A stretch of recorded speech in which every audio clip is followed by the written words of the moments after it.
은혜를 많이 받았는데 은혜 주신 분을 망각하는 이 증상, 이런 영적인 병증을 가르쳐서 제가 이렇게 붙여본 것입니다. 은혜 망각 증후군. 이 증후군을 겪는 사람이 누구냐면은 그 누구보다도 하나님을 사랑했던 다윗이에요. 내가 형통할 때 말하기를 영원히 흔들리지 아니하리라 하였도다. 네, 그가 형통할 때 이렇게 얘기를 했어요. 내가 영원히 흔들리지 아니하리라. 그러니까 자만한 것이죠. 다윗은 늘 하나님을 앞세웠어요. 그리고 하나님을 의지하고 그분을 찬양하고 그분께 영광 올려드렸어요. 그러니까 하나님께서 다윗을 이렇게 높여주신 것입니다.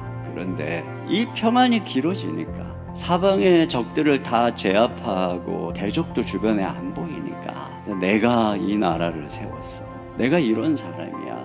이런 마음이 올라오는 것이죠. 오늘 이 구절에 아주 중요한 초점이 어디에 있는 것이냐면은 말했다는 거죠. 심중에 있는 그것이 속으로만 생각한 게 아니라 입 밖으로 튀어나왔어요. 내 인생이 형통할 때 이런 말이 내 입에서 나오는 순간 하나님이 너 끝!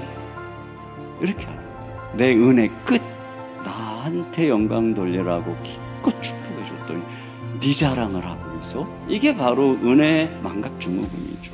이런 은혜 망각 증후군에 빠진 우리를 하나님이 어떻게 바로 잡으시는가? 고난을 통해서 하나님이 이 다윗을 인생의 올바른 본분으로 돌아오게 하시는 것을 볼 수가 있어요. 여기 보니 7절 하반절에 주의 얼굴을 가리심에 내가 근심하였나이다. 이 주님의 얼굴은 하나님의 은혜를 상징하는 것입니다. 다윗이 잘된 이유는 늘 주님의 은혜가 그를 비추었기 때문인 것이에요.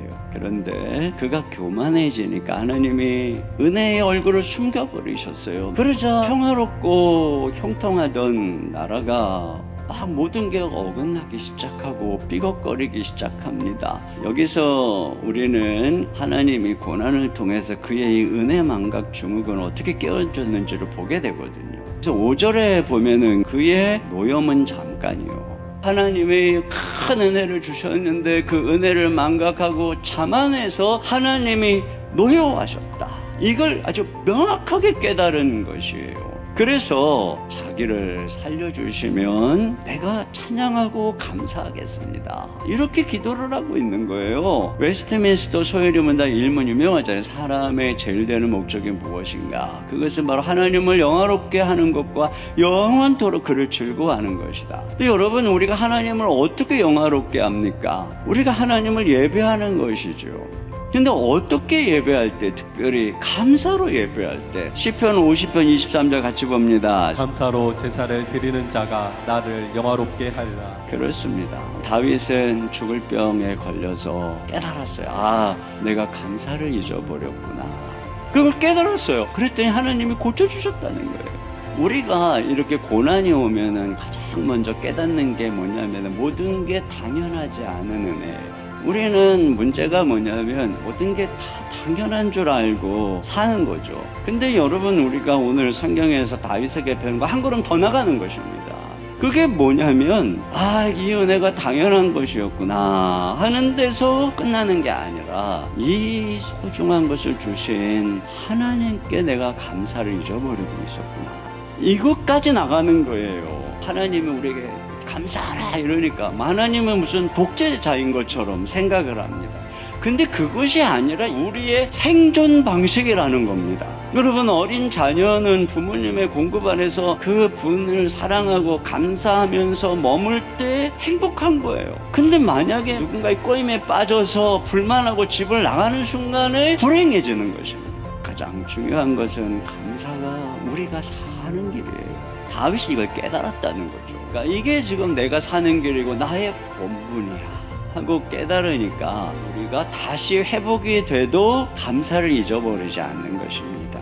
그래서 그가 결심합니다. 여호와 나의 하나님이여, 내가 주께 영원히 감사하리. 다윗이 이렇게 감사하겠다고 하는 게 순간 기뻐서 한순간의 감동으로 감사하겠다는 결심을 하는 게 아니라 그가 중요한 원리를 깨달은 것입니다.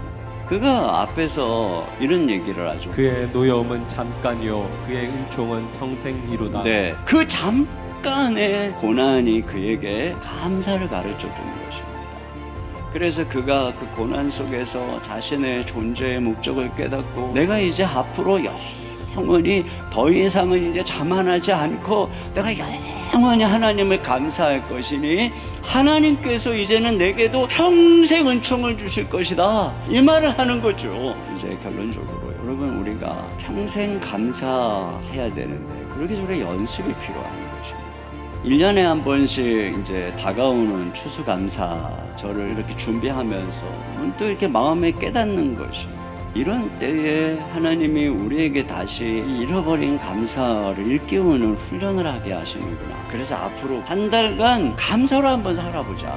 그래서 감사 노트도 이렇게 만든 거예요. 이게 감사 노트도 딱 한 달치에 딱 30일 이렇게 써보자는 거예요. 매일. 혼자서 하면 잘 안 되니까 감사 짝을 정해서. 이게 뭐 부부간에도 좋고, 부부간에 쑥스러우면 다락방 식구도 좋고, 오늘 당장 정하세요. 그래서 한 달만 해보자. 한 달만. 그러면 어떤 일이 일어날지. 감사는 찾아내야 되는 거예요. 생각하고 감사해야 되는 거예요. 오늘 다윗이 그러잖아요. 내가 감사하겠다.